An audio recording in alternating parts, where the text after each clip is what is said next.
Hey everybody, welcome to the channel. Hey guys, we're your hosts, M and J, and today we're looking at the trailer for the second part of Masters of the Universe Revelation. We were initially really hyped for this show, but part 1 ended up being a major disappointment, and we weren't the only ones who felt that way. Now it looks like they're backtracking on things. The trailer had quite a few spoilers in it, including teasing Orko's return, after he died for no reason in the first part, which they ironically spoiled before the show even premiered. But a lot of these decisions did not go over well with fans of the show, along with the writing being pretty subpar overall. Characters were largely unlikable and their actions didn't make a lot of sense, and they also had a bad habit of standing around when they could have acted, like when the main group of heroes let themselves be harassed by Merman and have to be saved by Man-at-Arms, or how they stand around and let Orko sacrifice himself despite the fact that they had long-ranged weapons, and Teela got a random power-up that allowed her to defeat Scareglow only moments before. What are you?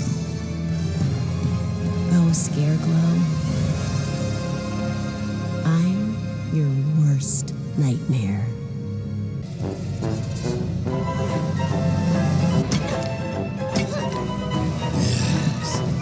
Yes, your fear cried out. So that was pretty disappointing. I'm honestly not too excited for the second part. I'm just not sure if it can fix all the problems from the first part. I'm not even sure if it plans to. They might not even realize that these problems were problems to begin with. So I just don't have a lot of faith in the second part, but I guess we'll have to just wait and see how it goes. I'm pretty sure that most of this trailer comes from the first and last episodes. I'm sure those are the most exciting. It'll probably end up with most of the 5 episodes being taken up with Savage He-Man and Teela becoming the new sorceress. Adam is still able to call on the power of Grayskull even without the sword, but he becomes Savage He-Man, who is very powerful but also difficult to control. That'll likely take up a few episodes. We also know from the trailer that Teela is working to become the new sorceress, which is a position currently held by Evil-lyn. We know from interviews that Evil-lyn has a pretty big role in this season. Her character up to this point has been her being in love with Skeletor, but when he is removed from her life, she explores other options, only to return to him when he shows up again. She'll probably end up betraying him after a realization that he's holding her back from her true potential, with some kind of girl power message, even though she never had any loyalty to Skeletor, and was only following him because she planned to steal his power, but they really wanted to shoehorn in that message, so this is what she's been reduced to, which I think is a step down for her. And the trailer ends with the spoiler that Orko is back. I'm not surprised it was included in this trailer, since his death became such a controversy in the first half of the season. I think they were trying too hard to be shocking, with multiple character deaths. What was the point if they weren't going to stick to it anyway? Maybe they'll rebuild Roboto while they're at it. It was cool to see a glimpse of a few other masters, like Stratos and Ram Man, but they'll most likely be cameos for the big battle. I wonder if we'll see anything from the tie-in comic in these next 5 episodes, because up until this point, we haven't gotten much. Actually, it seems like the show and the comic contradict each other, which is kind of weird. I guess we'll see if the Orlax makes an appearance, but if it doesn't, I'm gonna be really annoyed. Because what was the point of these tie-in comics? We don't really need backstory on Skeletor and Evil-lyn, and everyone already knows that Teela is the next sorceress, so we don't really need to be told that either. Honestly, the trailer itself looks pretty fun, but I just don't trust it. Given the bait and switch from the first part, and the heavy emphasis on He-Man now, it feels like we've been here before, and I'd rather go in with low expectations than get my hopes up and be disappointed. I still find the performances in this show to be kind of distracting. It's not that they're bad performances, it's just that the voice actors are too recognizable since many of them are celebrities. I don't know if Mark Hamill was directed a certain way or if he just fell back on what he knew, but it sounds like he's just playing the Joker. I don't hear Skeletor at all. And then the lines in the trailer have him going on about order and how there's only chaos, which isn't helping. It's too bad this show didn't work out. At least we have the CGI He-Man show. We weren't too sure about it at first, but it ended up being really enjoyable. But who knows, maybe Revelation will be able to surprise us. Hopefully that's the case. But that's just our opinion. What do you guys think? Are you excited for part 2 of Revelation? Or do you have low expectations like we do? Leave your comments down below, we'd love to hear from you. Thanks for watching, everyone. Before we go, we want to give a shout out to our members: Stutania, Tyrant Carnivore, Adam K, Shiny York Boy, The Rabbit Mancer, Hunter Rose, General Bolivar, Depth Charge Media, Samaru163, Alex3, Gabby Hime, Sandy Martin, Verdant Range, Butcher7 Actual, Dash Hound, JVR, Hussyman42, Nixel, Eric Griffin, Phantom of the Night, Phil C, and Bandito Bane. Thank you all so much for your support. If you'd like to become a member, you can hit the join button next to the subscribe button. And if you enjoyed the video, you can leave a like and subscribe to the channel. That helps us out a lot too. We also have Buy Me Coffee if you want to support us that way. Thanks again for watching, and we'll see you all in the next video. Bye everyone. Bye guys.